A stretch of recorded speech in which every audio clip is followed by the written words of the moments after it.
Now coming to your question. If someone robs you now that you started believing in God, and now you know that God is more powerful than you, wouldn't you want justice? Because before a person believes in God, he thinks he's top of the world. He thinks he's God. He doesn't believe in God, so he thinks he's number one. Now when he starts believing in God, he realizes God is all powerful. God is not just. How will God give justice in this world? God doesn't give full justice in this world. May get, may not get. Even if you do good deeds, you may get reward here, you may get reward in barzakh, but the main reward is akhirah. Therefore we say, if something goes wrong, alhamdulillah, we'll get the reward in akhirah. That's what we Muslims believe. If someone robs me, no problem. I will get the reward in akhirah because I yet believe in God.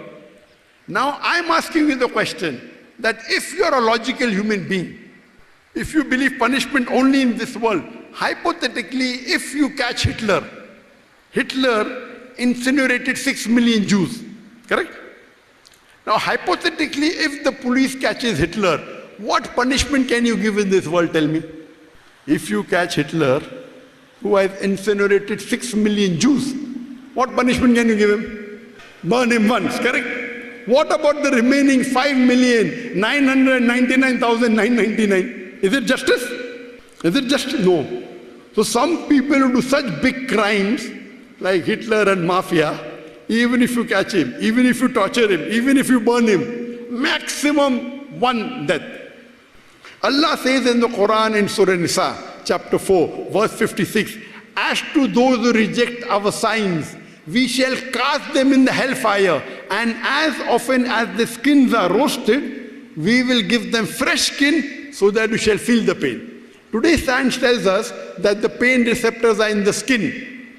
Once the pain receptor gets burnt, the human being does not feel pain. So in this world, if you are burned, only once. After that, no pain, you die. Allah says, in the next life in Jahannam, as to the unbelievers who don't believe in Allah, we shall cast them into the hellfire, and as often as the skins are roasted, Allah will give them fresh skin so that they shall feel the pain. So in this life, maximum once. In hereafter, if Allah wants to burn Hitler 6 million times, He can do it, yes or no? He can do it 12 million times also, yes or no? So Allah knows the justice.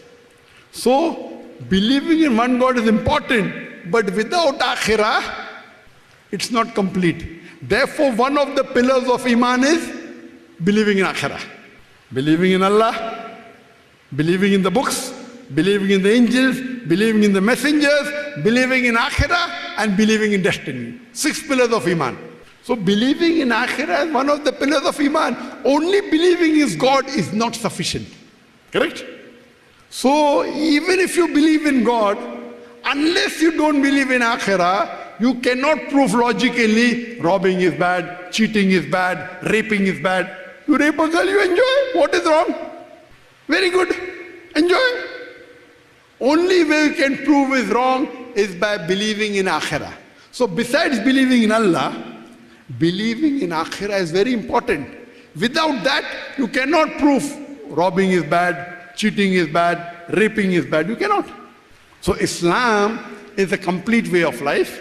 It's a complete belief, not only believing in Allah, believing in the messenger, believing in akhirah, believing in the angels, believing in the books, believing in destiny.